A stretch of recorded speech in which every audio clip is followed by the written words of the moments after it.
everybody. Yes, it is time. Grab your goat. On this one, you better grab a coat because it's a chilly one. But welcome to the Witches Movie Coven. Yay. I'm still waiting for what we do on that. We're working on it. I am Patti, one of your hosts, along with Black Phillip. And our other hosts are, start with you, Courtney. That's me. I'm Courtney Buckley, co-mate on Scared and Alone, Salem Witch Extraordinaire, and, super excited to see what everybody thinks tonight. And Black Phillip. Oh, and Black Phillip. We were just discussing his modesty. I'm Jason. I've written a lot of Llewellyn books. This is probably my favorite one, The Horned God of the Witches. My Black Phillip is not leaking his innards for all to see. Just, some of us take care of our Phillips, Courtney. I love mine too hard. Well, what you do in the privacy of your own room is your business. Turn your light off. And we're moving on. Beautiful Heather. Hi, I'm Heather Greene, and I'm the author of Lights, Camera, Witchcraft, a critical history of witches in American film and television, which is what we love to talk about here on this show. And here is my Black Phillip, since we've been introducing them. He is wearing a hat because he was a little chilly watching this movie, and because it's January in the South. It's below 50 degrees. It is freezing here. And last and absolutely never least, Richard-Lael. I am Richard-Lael. Richard-Lael is one name, not two. If I were just Richard.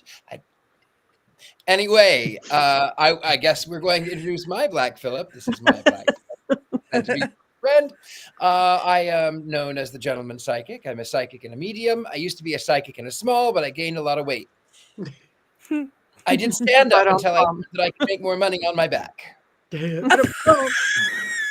I need to bring my husband with its snare drum and just rim shot our way. Fine form tonight. Fine form. Hire him for next week. Oh. Well, I think I'm more purple today, so it's because lilac, this color, it looks berry grape on me. I did that on purple. I think it's marvelous. No, I have to go. My internet, something's wrong with my internet, and I have to leave. There it is. We need that snare drum, Patti. I know. As soon as he gets home, I'm grabbing him. Anyway, this week, how is everybody? Please jump in that chat room. We want to hear your thoughts. We want to hear your questions. We want to hear everything that you have to say. Well, in a family show, that is.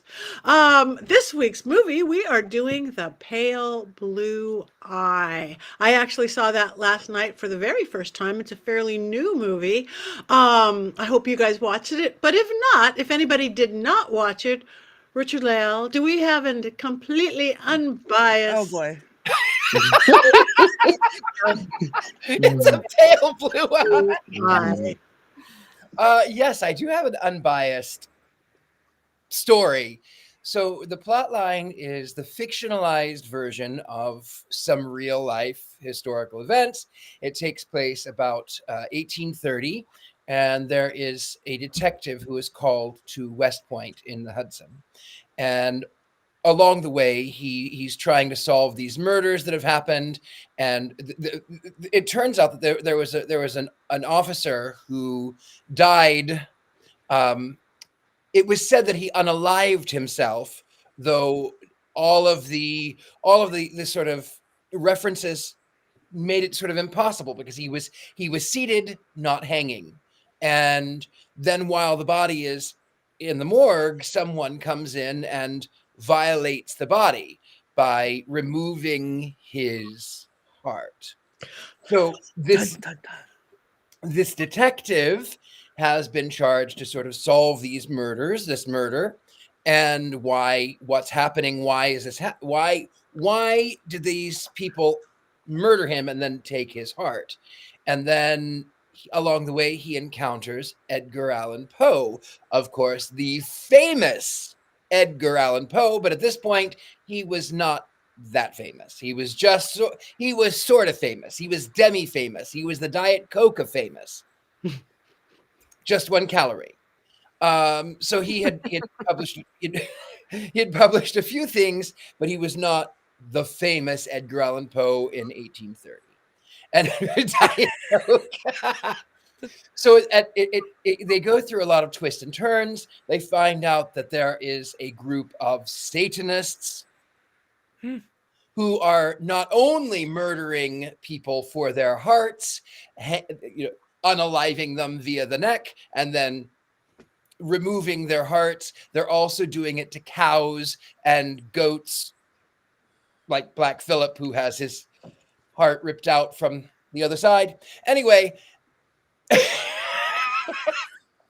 it turns out that they have discovered that the murders have taken place in the ice house in the center of a triangle.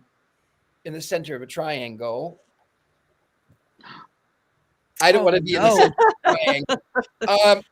And then through all of this, more and more sort of mystery and intrigue, and then it comes out that it is actually the daughter of this officer, this chief officer. It's the daughter and was it the son? I don't remember, but the children of this lead officer, and she has some rare disease. Of course, she's the love interest of Edgar Allan Poe, and she coughs a lot, so you know that she's probably going to die. It's 1830, and it's not just a cold. So she's passed out, and Edgar Allan Poe has tried to revive her, but it turns out that they are the killers. They are the ones through the finding of a note, which I didn't tell you. There's a note in the hand of the dead guy, and a shot in the back of his head. So he was definitely unalive when he was discovered. But anyway, Edgar Allan Poe works out that the remnant of this note, he knows what it says. It's so easy for him to sort of figure out by predicting what the word was before and the word was after. But it turns out that this love interest of Edgar Allan Poe is they were removing the hearts of these hanged persons because it was some sort of spell that was to help her heal. And then there's a twist. And spoiler alert, the twist was the detective was the murderer, and he murdered them because his daughter had fled and was SA'd by these people at West Point, and he was systemically killing each and every one. And before he could make it look like that it was just an unaliving of oneself, he was caught. And so then these people who were actually thought to be the murderers, they just needed the heart of a hanged man. They had nothing to do with the death. They could never actually bring themselves to actually kill people. And so in the final scenes, you figure out that his daughter, the detective's daughter, did not run away. As it was thought, that was the whole thing that was troubling him, that she did not run away. She had been abused and then unalived herself by leaping off of a cliff. And in the finalness, you find out that Edgar Allan Poe, he says, you know what? I know that these words are the same. I know the words are the same. I know that the handwriting is the same. The person tried to disguise it, but I know that it's you. I know you're the killer. And he says, so what are you going to do? You know, these people are going to be forgotten about. What are you going to do? And he says, no, I loved her. I will never forget. Of course, you don't realize that he was actually married to his 13-year-old cousin, but it was 1830. She is not his 13-year-old cousin. Anyway, back to the story. Plot twist. Right? So back to the story. As Edgar Allan Poe exits, he actually burns the note, destroying the evidence. And this detective goes back to the cliff where his daughter had unalived herself, and he releases the ribbon, and he tells her that he loves her, and he falls to his own death. End roll credits. Edgar Allan Poe writes The Raven. Wait, what? Did I miss something? Do we know that he jumped? I don't think he jumped. Wait, that's up No. for interpretation. It goes black before he does anything. That is true. He let the ribbon go. He let the ribbon go. He let the ribbon go, and he may or may not have unalived himself. It goes black. He lets the ribbon go, and then the bat signal shines in the background. That is That's true. It is true. Christian Bale. Mhm. Christian Bale. So yes, now that we all understand the movie with or without the ending, Heather, do you have any of your more official academic type things? Whether it's probably not in your book, or is it in your book? It's No, this came out after. It would have been included if it had been before it was published. So this came out in 2022. My book was published in 2021. So it would have made it. I would have counted this as a viable witch movie to discuss in some capacity. And I think this has a lot of things to talk about. I mean, easily we can talk about the acting and the cast. We could talk about the ambiance and the cinematography, which is gorgeous, capturing the Hudson River School, capturing the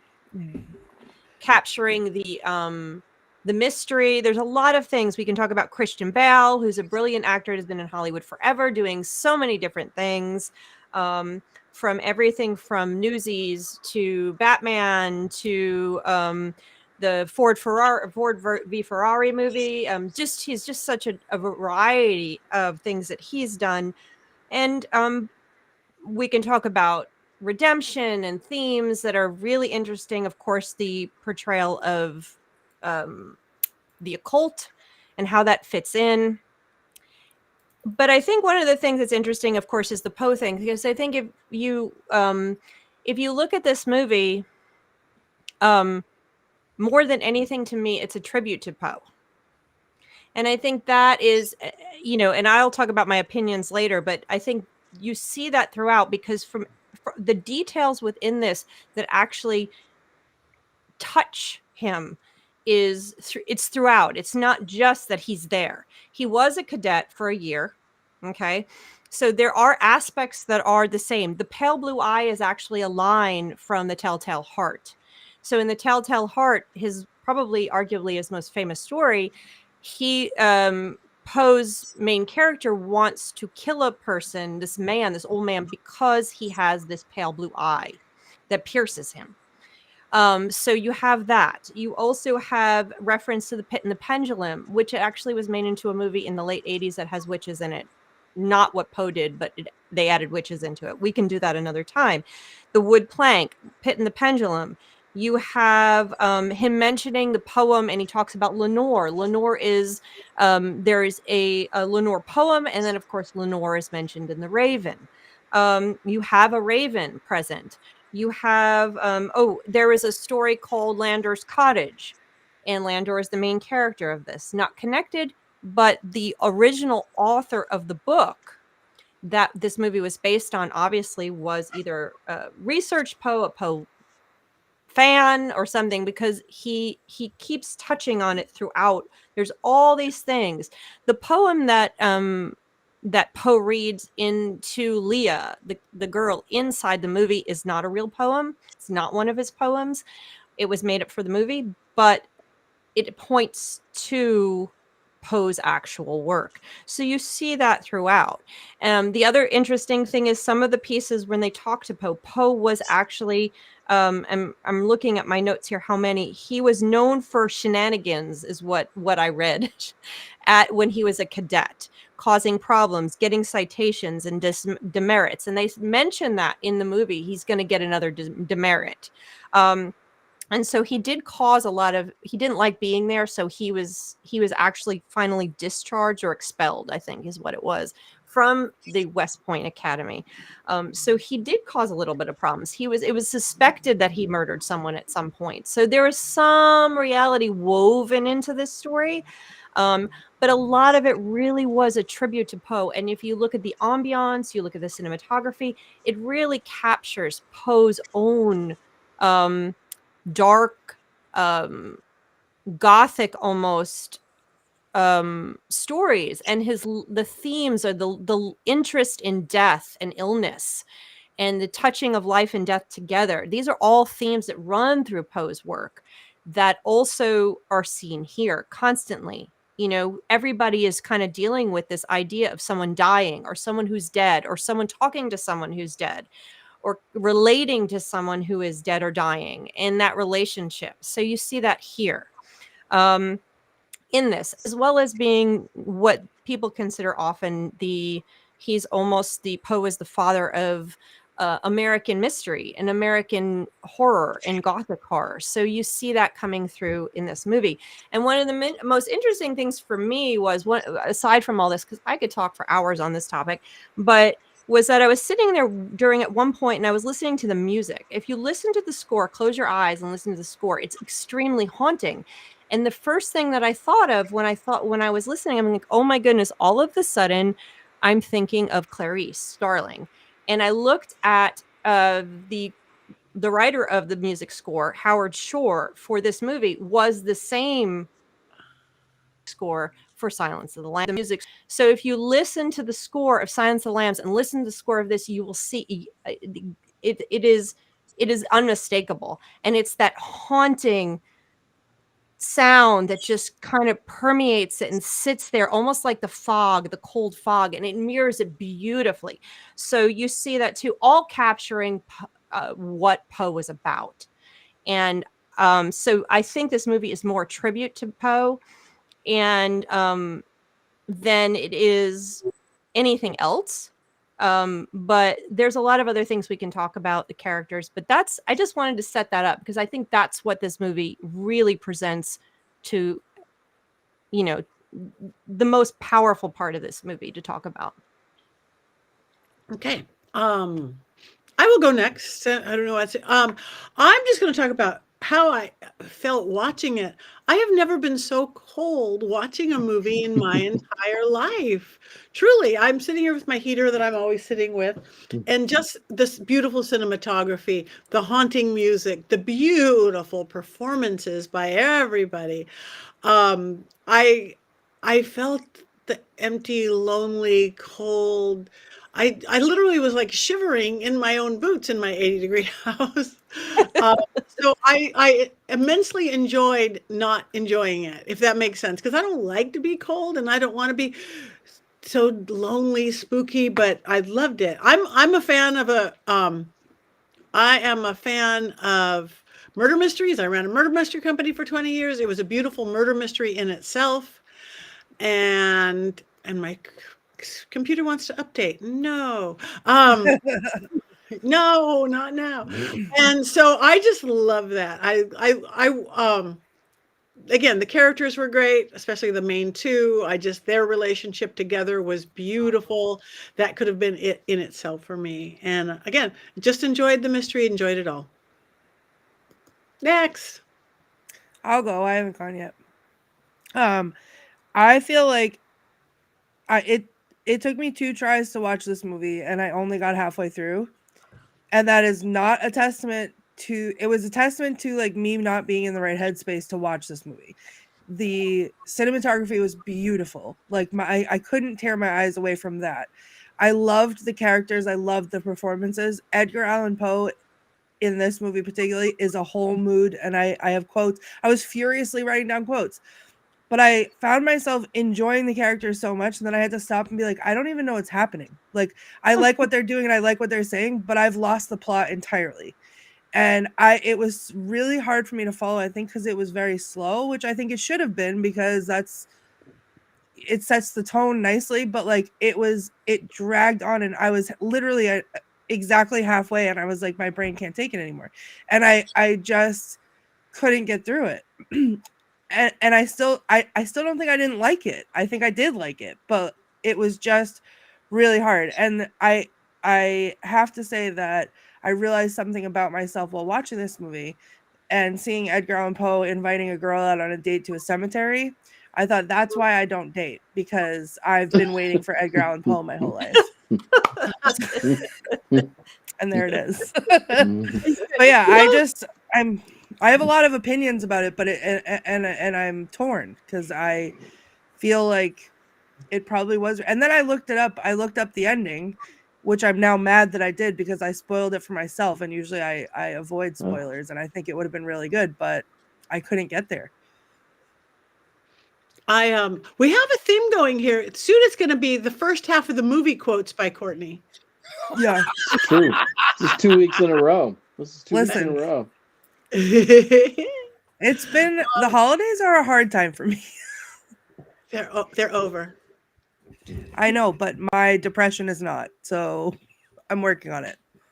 It's okay, Courtney. It took me 3 different watches to get through this movie. Okay, see, started it it- wasn't just me this time. I started it this morning. I didn't finish it this morning, and then I tried to wait for lunch, and I didn't finish it during lunch, and then I finished it while I was prepping for dinner later. It took me a while. I'm probably not a fan of this movie like the rest of you, but before I discuss the film's pluses and minuses, I want to talk about the magic a little bit, because I hate some of these movies where they always like, oh, it's magic, and it's like this big mystery to people that they've never seen before, or they're like, oh, we just kind of recognize that this is a weird symbol, so they must be doing magic. People in the 19th century used magic. They used a lot of magic. It was practically everywhere, especially in rural areas. It was not some sort of weird, unique thing that was going to surprise people. Some of the best-selling books in the United States in the 19th century were magical grimoires. And I just, that Especially always in the just, 1830s. yes, it just always drives me crazy how, like, they make it to be something that is so taboo that no one would have ever seen before. And that's just not the case. And not only, but also not only magic grimoires, and I don't mean to interrupt you, but not only magic grimoires, but Freemasons and Oddfellows and other mystery schools. It was everywhere. It was everywhere. And especially in New York, of all states. I mean, New York is where New York was the spiritual the hotbed of movement. weird spiritual movements in the United States during that particular period of time. But I wonder, Jason, on that point of the mystery schools and the magic, I'm wondering in 1830, though, because the great disappointment of 1848, that was years later. So the Fox sisters, they were 1830. What was it, 1838? So it's early, because it was really the Fox sisters who really kind of sparked a lot of it. But you still got the Mormons and stuff getting ready to percolate, and people were out looking for magical treasures and all sorts of things. You know, it was a very magical society in a lot of ways. Now, these people didn't think they were doing anything occult-like. It was just like being a blacksmith, somebody using magic. It was just something that you did because that was how you got through things. It wasn't probably as esoteric as we make it out to be, but it was there and it was present, and it's always like this, you know, like no way could that be present. And it's just like, no, it was. And it's something history and movie makers don't ever really talk about.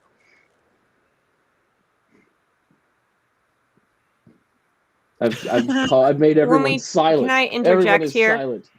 Yes. No, I'm having internet problems. I don't know if I'm frozen right now or not. We can hear you. I think I'm not frozen. Yeah. Well, okay. So reality, and I'm actually about to write it, and I've written a number of articles about this, and I address this all the time. So Hollywood is not going to be reality, and that's it. And that's just the fact. It does not, for a lot of reasons, but not to go on for hours, but I'm about to do some work on, I actually have written an article about this, but when Hollywood began, and the language of Hollywood, and training us on how to understand movies and read movies, because we do have a specific language, everything was put in a specific place. Everything was, we have a certain way of visual language, visual poetry of how movies speak to us. And one of the things is how the occult and witchcraft is presented. Now, clearly, but then it was 20 years ago, 30 years ago, but that language was written specifically by people who were, they were Catholic, and it was written for a specific agenda. And that was the way our language of our American Hollywood movies were created. So when you have occult presented, even today in this world, it is something that is sinister. It's used for a purpose. It's symbolic.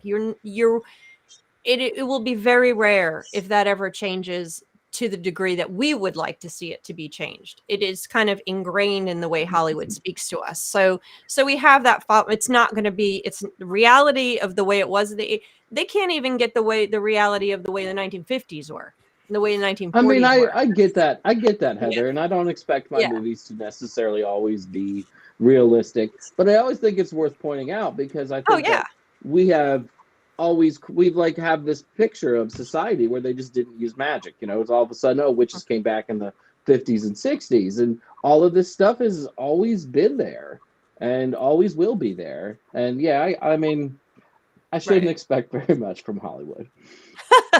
Well, no, I think pointing it out is important because there are stories to be had around that, and I think it's changing. As you know, these things are folk magic. They're the magic of the people. They're, like you said, they're around every culture, everywhere, even today.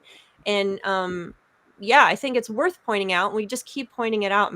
Maybe the presentations today of witchcraft are way better than they were in 1960, 1950, they change. And that was the whole point of my book, was to see exactly what was going on. So the story's not finished yet. So yes, we should point them out. I did think it was kind of funny, though, that they specifically blamed Satanists in 1830, which there were diabolists that, because by like Lord Byron, Mary Shelley, they didn't actually, they were called diabolists. They didn't actually believe in the devil, but there was no such thing as Satanists in those days. So I did find that kind of funny. But who am I? I'm just a po' boy. Nobody loves me. Galileo Figaro. Well, I mean, I'm going to chime in on what my opinion of this movie is here. And so, I just from my earlier thing, you can tell there's aspects of this film that I love. I love the expression of Poe. I love Poe in general, just one of my favorites of American literature.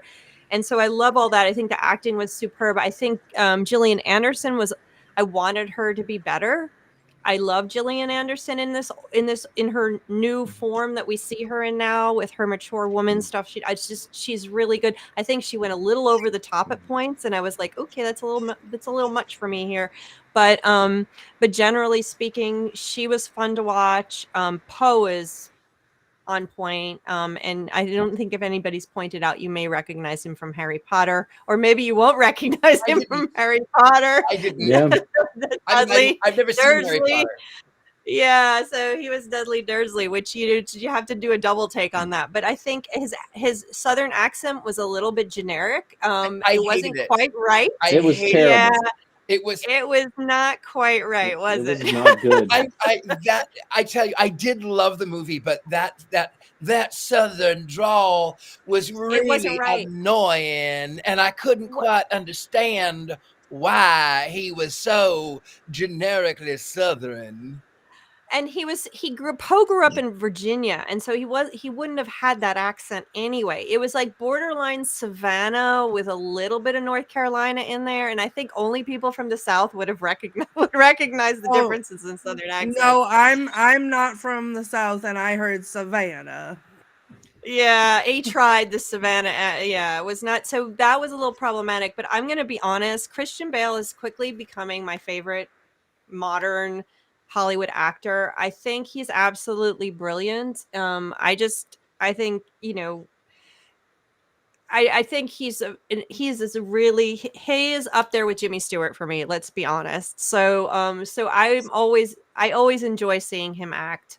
So I did not have a problem with it being slow. I did not have a problem with any of it. I was totally right there with it. I was crying in the end scene. I'm going to be honest. When he tells him at the end, when he's sitting there, he said, if you had only met my daughter before they had, we could have been family. I was bawling. And the first time in the whole movie, Poe has nothing. He has no words. He's so choked up, he can't even speak, which is not the case in the entire rest of the movie. So I think it's a beautiful moment between the two at the very end, that exchange at the end. And I love this. I love the complications of it, the complications in the story of morality. Is it justified? Was he justified in killing these people because they raped his daughter? And then you compare that to the Satanists who were doing this black magic or whatever they called it. I can't remember. They had a name for it. To save their daughter. What was that? Necromancy? Did they use that? I don't remember. They threw. I can't remember all the names, but they were actually doing this work to save their child, so you have this comparison there of the morality, who's wrong. What, they didn't kill anybody, they took the heart, although they looked like they were about to kill Poe at one point. And then the other guy, he killed a couple of people, but they had raped his daughter, who eventually then what did you say? Unalived herself. Unalived herself. So there's a morality. Who's the worst? Who's the one that we can't offer redemption to as viewers? So there's a lot of cool stuff going on there, a lot of things to think about that are very present in modern films, that kind of, where's the morality in it? So I love this. I love that kind of concept. You see that also in the movie we watched, that Pumpkinhead, in the 80s, where you have that question of morality. Is it okay? Is it justified? Did the means justify the end? Did the means justify the ends, etc.? So it's nice. There's a lot of things in it. So I did enjoy it. I did not have trouble watching it through. I was right there with it. And I love the fact that he went on his first date in the cemetery as well, Courtney. I did not fall asleep, Jason. Nobody ever try. Like, the bar is set so high now for me that, like, nobody better ask me out on a date unless it's to a cemetery. Courtney, my lovely. With the talking tree. The only reason that no one has gone on a date with a cemetery with you is because that would be me, and I am very gay. So, well, we can go on a gay friend date to the cemetery in New Orleans. That would be lovely. But I'm going to tell you, I don't love New Orleans cemeteries. I just don't. Valid. You would want to know. Come back to New England. Come back to New England, to the old spooky New England cemeteries, and then come up here, and then we'll have a friend date in the cemetery. I think that's a date. That sounds like a plan. Richard, what? No, I was just saying, we met at a cemetery, you and I, for the very first time ever at Hollywood Forever. We did, and I love that cemetery. I love that. You look so, Frankie Funk's like, another friend of mine is coming along, and I'm like, who is this wonderful person? We did a photo shoot. I don't even know why we did the photo shoot. Yeah, why did we do that photo shoot? I don't know why we did that photo shoot. But as far as cemeteries go, I do miss Hollywood Forever, because Rudolph Valentino, who is my very first crush, is buried there. And I lived not far. I just lived across the street. So I would come in, and whenever I would feel like I was dejected or I was lost from Hollywood, I would go in and I would say, "Oh, Rudy, I love you. I need you." But I did love this movie. I tell you, I did watch it once upon a midnight dreary, while I pondered weak and weary. And but I did. It was so, I thought, yes, it is.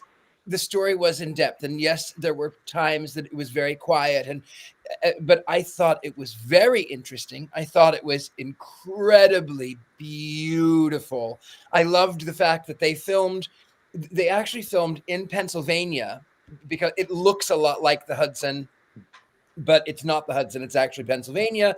They borrowed the weaponry. The costumes were brilliant. The acting was breathtaking. And it really made me miss the Hudson. But to be fair, it also made me miss the Hudson of 170 years ago, which I remember distinctly. Distinctly I remember, in the bleak of December. But I don't know, Richard-Lael, when they were standing on the cliff and he's looking out across the Hudson, and he sees the mountains. I'm looking at, and I grew up right on the Hudson River. Okay, way further down from where they were, although West Point isn't that far from where I grew up. When you look out, I don't think the mountains look like that. Like, I was looking, because the mountains are more like cliffs on the Hudson. They're not like these rolling hills. And I'm like, yeah, that's supposed to be the Hudson, but that's not what the mountains It's look like. Pennsylvania. Yeah, they're rolling, and I think it was Western Pennsylvania too. So whatever river that was like a Pittsburgh, was like the Pittsburgh area. So I'm like, yeah, they're cliffs off the Hudson. They needed to like just shave the top of those off, and it would have looked more authentic. But yeah, it's a beautiful part of the country. At least it was at one.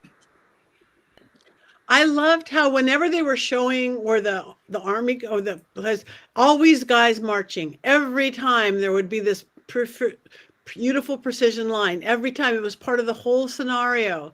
That stuff just beautifully stood out for me. Yeah. And that was one of the quotes. I don't know if Courtney has that quote that I enjoyed, is the one where he talks about how they take away a person's freedom. I don't have that one, but as someone who spent 6 months in basic training, I tend to avoid all military things because that was a long time ago and I'm still not over it. That's fair. I think that's fair.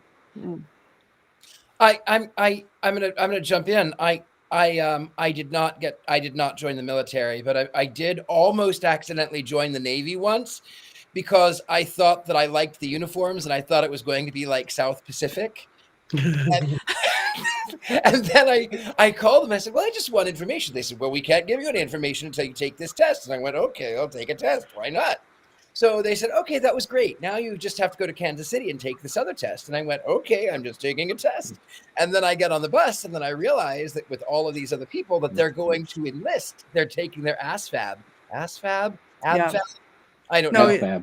You're right. Anyway, they're going to take and then it's supposed to be like a 3-hour test. I took it in 30 minutes, and then I went, I don't want to be here. I don't want to be here. I don't want to be here. And they went, well, why are you here? I said, well, I like the uniforms. They're very pretty. New York. Want to know a secret? Want to know a secret about when I took my ASFAB? I enlisted to be a police officer in the Air Force, and no one could talk me out of it. That's what I was going to do, and that was it. The end. And I took my test and my scores, because they put little pictures in front of me, and they were like, put this together, like with the pictures, right? And I was like, what? I know how to do this. And they were like, so we can't let you be a cop because we want you to build and test nuclear weapons because your brain is programmed to be able to do that. And I was like, cool. So that was supposed to be my thing, but I was only going to be trained for 6.5 weeks after basic training to do that. So I felt like either that's what my test told me, told them that I was capable of doing, or nuclear weapons, they just wanted a body in front of the nuclear weapons in case something went wrong. So I still to this day don't know. I'm just thinking though that if you join the Navy, that song is banging though. I mean, they have the best. The Navy, they have the best theme song. We don't own the rights to that song. Yeah. There's a question in the chat. There's a question in the chat about why couldn't they use the actual Hudson instead of Pennsylvania, and that usually has to do with location scouting and taxes and the cost of shooting. And you'd be amazed at the differences. When I was working in New York in the film industry, we were supposed to be shooting a commercial that was set in front of a brownstone in New York City. So meanwhile, I was in New York City. Okay. So we're setting up for this commercial. It was cheaper for us to hire a crew and send people and the producers and everyone down to Florida, to Walt Disney World, who has a backlot, which has a New York City set, and shoot on set in Florida, in Orlando at their backlot, than to actually shoot in New York City legitimately. So that's usually what it has to do with. So it probably was too expensive for them to actually set up on the Hudson River around the Tappan Zee Bridge or whatever they call it now, and which is where this is supposed to take place, were actually at West Point. It probably was too expensive, and they found a better place. And I also wonder too, New York along the Hudson is much more developed now than Western Pennsylvania. So I wonder if it would have been also not only taxes and fees and all of that, but also I wonder about the actual backdrop of how much editing would they actually have to do in post to make it look like it did 180 years ago. That's true. If you get far enough up the Hudson, there are blank spots still. At least there was when I was living there, but where West Point is not nearly like it was. That's probably another factor for sure. Yeah, and a lot of states really do give really big incentives to film companies to come to our state. That means they'll help hire their people. I know people, we got to shoot in this state because they give you money. That's it. Yep, and Georgia's big now. That's why we're called the Hollywood of the South at this point. It's like crawling with lots and lots of. I just watched a Marvel movie, and they get the Georgia made in Georgia thing. We get it. We have it all. In fact, I was doing extra background work for a while when they first started doing it, but I don't have time for that. Those are stories we won't talk about now. Oh my! I knew I saw you in some of those films. I'd be like, you oh probably my God. did. I'd be like, wife, look, that's Heather Greene. No, I did it for a while, and then I was like, no, I'm a human prop, and I'm not sitting here any longer, and I don't have time for this. So I had little kids, and I didn't have time for it to continue. But yeah, that's your human furniture is pretty much what it is, But anyway, so that's a big piece. I know when my dad was shooting, he was going up to Vancouver. It was cheaper to film in Vancouver across the border than it was here in the States and in LA even, where they have all the stuff set up. So yeah, that's a lot of it. And like you said, they might have gotten a better vantage point with rural Pennsylvania. Because I've been both on the Hudson and in rural Pennsylvania, and rural Pennsylvania, outside of the fact that the cliffs it doesn't look like the Hudson River. Right. The trees still there's a lot of trees, which was what New York was. I think though we have. I just looked at the time. What about Jason's movie minute or Courtney's quotes? Oh yeah, it's Courtney goes first. I think that's the rule. That's all right. First half. Okay, so even though I watched half the movie, I have a full movie's worth of quotes. I feel like I was furiously typing. In the beginning, when they said, Dr. Marquis, how does a person go about doing this? And he says, scalpel or any good sharp knife would do. And I thought, me and my bone collection agree. I like that. Poe was by far, there it is. Poe was by far my favorite character, obviously. And I felt like I was starting to write down every single thing he was saying because he was amazing. But my favorite part was when he goes into the house. I think it's the house of the detective guy. And he sees his bookshelf and he screams, books! And then he runs over to them and then he says, you have never interested me more. And then of course there's his poem that he recites to the cadets, which I'm gonna recite because there's no bad words in it. But he said, I met a lewd nude in Bermuda who thought she was shrewd, I was shrewder. She thought it quite crude to be wooed in the nude. I pursued her, subdued her, and screwed her. And I was like, yes, thank you, get it. Then the whole cemetery date scene, which obviously, hello. But the girl, Leo was her name, said, the cemetery, how interesting. And he said, yes, I certainly think so. And I thought, are we the same person? This is great. One of my the next three were, I feel like they spoke to me personally, so I really liked them, and they're not as funny. But he said, I do consider death to be poetry's most exalted theme. And I really like that. And then she said to him, Leah said, how well it sits on you, morbidity, suits you better than your uniform. And then my all-time favorite one, which I would fully get tattooed on my body, is, at times I believe the dead haunt us because we love them too little. And I thought that was beautiful. That is beautiful. And his point after that was exactly like Coco's. Was Yeah, we I have know. to remember. It was a beautiful moment. Yeah. Agreed. Thank you. Beautiful.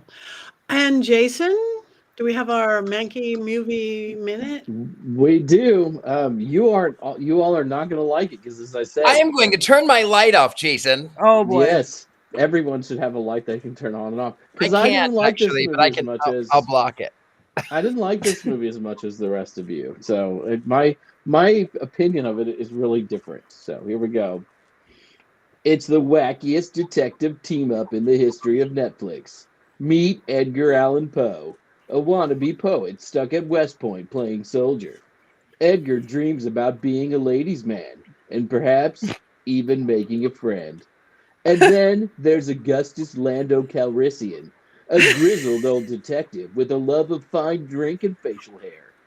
Together, Edgar and Lando will help solve a murder, or murders, because the dead keep piling up. In a pre-UFO world, mutilated cows and sheep can only mean one thing: Satan. And we aren't talking about Richard-Lael's car, Mr. Satan. No, we're talking the black arts here. Serious stuff. In order to get to the heart of the matter, Edgar Allan Poe will use his poet skills to infiltrate a secret gambling ring at West Point and fall madly in love with a blonde woman whose mother puts an X in the murder files of Poe and Lando. What will happen to our dashing detectives when the evidence leads them deep into the realm of a family that worships Satan and talks to the dead? Poe knows you can't talk to a psycho like a normal human being. You can only talk to psychos if you are one of the world's greatest detectives. And then, after the movie starts to get interesting for 10 minutes, two people burn to death, and we find out that Lando Calrissian has been helping the Empire all along. Quote the Raven, don't give me any more. That might be your best one yet. I would probably have watched that movie, that one that you watched the whole way through. I I would really turn my think- light off so bad if I could reach it. Me I too. can't reach it. See, I was worried about that. I thought there was a real possibility of that. One's But- up, Jason. I'm not going to hold it against you personally, Jason. I'm just going I to know. disagree with you, and we're just going to have to watch The Sword and the Stone to make you happy. Oh, Ooh.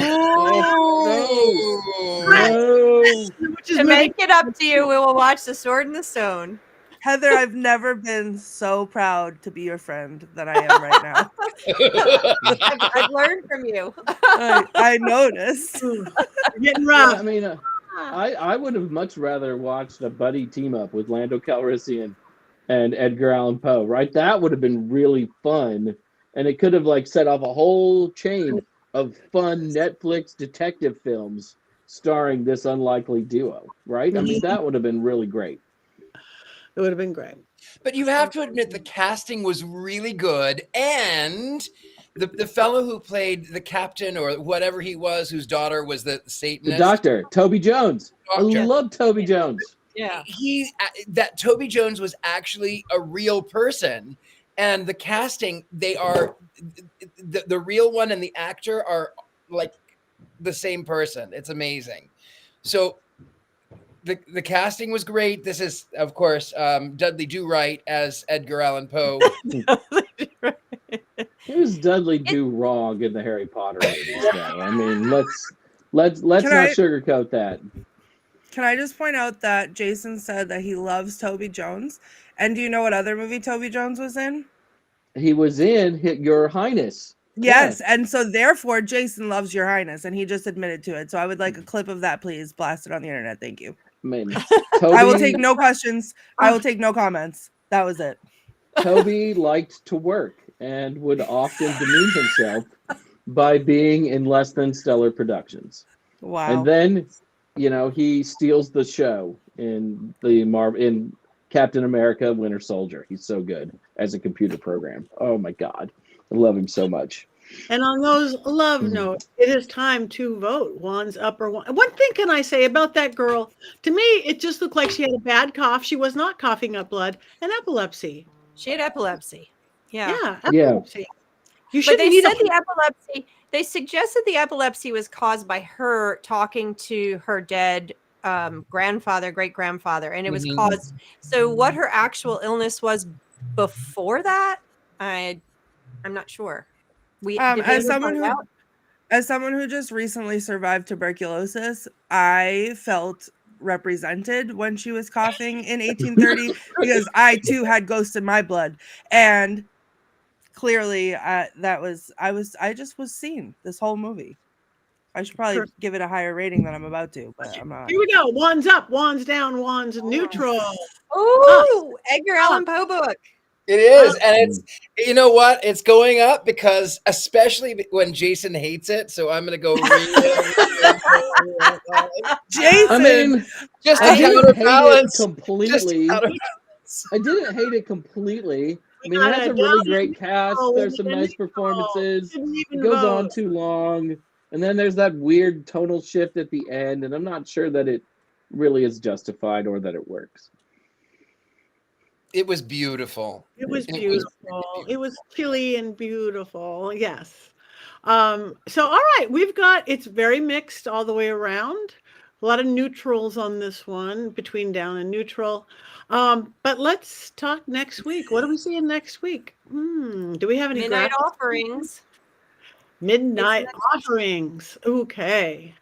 So this one is only available, I think we discovered is on YouTube. It's not the best way to watch a movie, but it's it's a YouTube. You can't find it anywhere else, but it's a fun one to see because I like to call it a proto craft movie. So it'll give us an opportunity to talk about ART-AFT. Okay. All right. So Midnight Offerings for next week. We have a few minutes left. We are well into the new year. We were halfway through the new year. Who has anything coming up? Anybody wants to talk about? I'll start. Oh, Heather will start. Yeah. I'll start. So I just got notice that I'm going to get to present at Charles Oz in September. So that's not till September, but it's really exciting because I just got a message, which Charles Oz is a Wizard of Oz convention in Charlotte. So I'm very excited. And the keynote speaker is Gregory Maguire, who wrote Wicked. So I'm super excited about that. So I am going to be doing a lot of presentations and traveling starting in March. So we get to that. But I do want to encourage anybody who wants to come to Mystic South. We have everything open. So buy tickets, send in presentation proposals, get your hotel rooms. We are full board getting ready to go. So it's super exciting. That's in July. So those are a couple of the things that have come up my way. Thank you. Richard-Lael. Oh, I'm here in New Orleans. I'm the Gentleman Psychic. We have Mardi Gras coming up very, very soon, which is like, the 14th of February. No, the 13th of February. And then, of course, it's Valentine's Day. So, come down and see me. I might be naked or at least semi-naked. I know I have to dress for every occasion, right? So come and see me. I'll be doing readings here. You can find me at thegentlemanpsychic.com. Also, just so you know, there are fakes out there who on all of the media of social. I'll never contact you. You can contact me, all of that, whatnot. I got followed by one yesterday. And I was like, you are not my friend. And I reported them immediately. Well, the funny thing was this person, this one of them followed contacted a friend of mine and says to her, spirits tell me you need reading. And my dear heart, emoji of crystal ball. The spirit says you really need to come get reading. And I am busy. I cannot do phone reading. I must only do over text. And then she says, well, Richard, I'm so delighted to actually meet you. And oh, yes, spirits say you are welcome to be here. Like craziness. Anyway, she played with him for a while. Richard. I know. That's the first sign. That's obvious. That's funny. Jason? I mean, when their name is Richard-Lael, I'm like, no, my friend's name is Richard-Lael, and her name is not Patti Negri, it's Patti Negri. Like they're not even good at this. It's terrible. It's terrible. A lot, yeah. Starting next month, I will be on the road a lot at various pagan festivals. Convocation near Detroit, Michigan, then Paganicon, which is near Minneapolis, Minnesota, Phoenix Festivals, which is in Florida, 2 hours from any airport that I can fly into, and then Sacred Space, which is near Baltimore, Maryland. So I'm really excited to be back on the road soon, as much as I love being home. And next week, this is not about really anything. I'm just going to be in LA, and I'm going to get to hang out with Patti, and I'm going to get to hang out with our producers of the show, and I'm just so excited that I get to make that trip next week. Yay! All right. Courtney. Oh, that's me. So coming up, we have our annual anti-Valentine's Day tour in Salem. So you can visit salemghosttours.com. Tickets are on sale. It is stories of love gone wrong.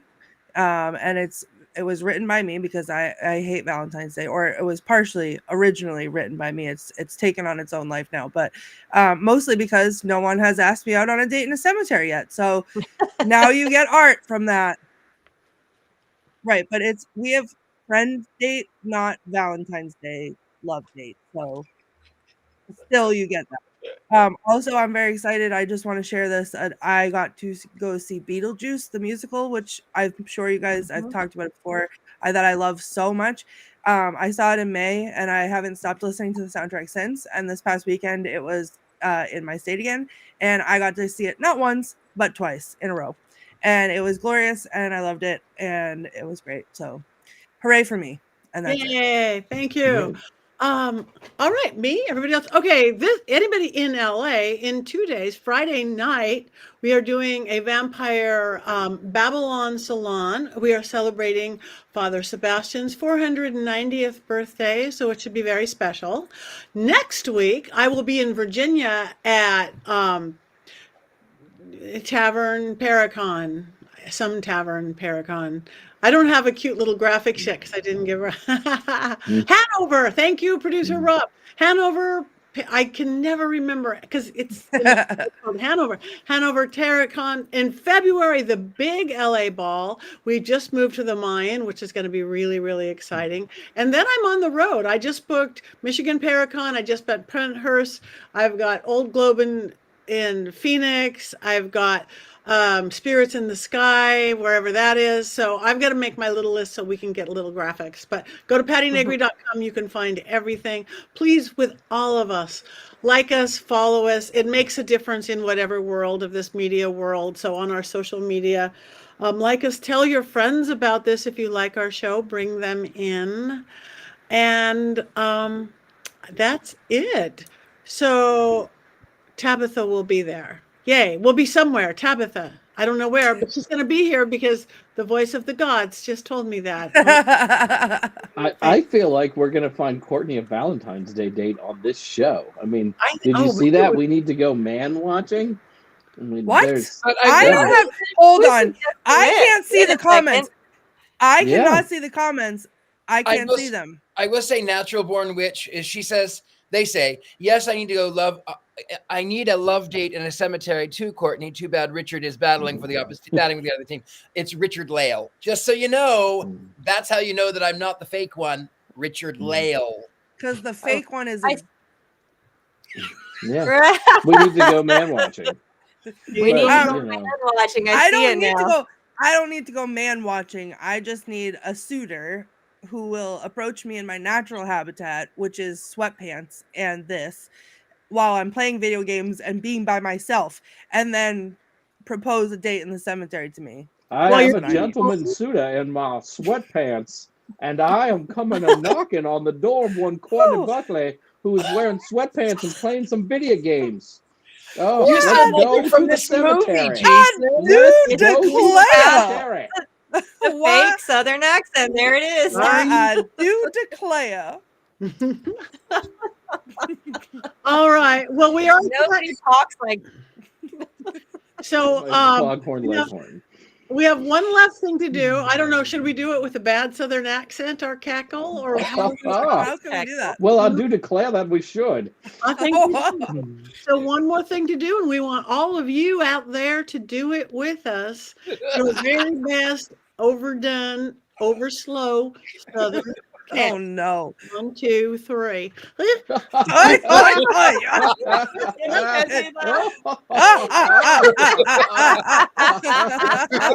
Bless your heart.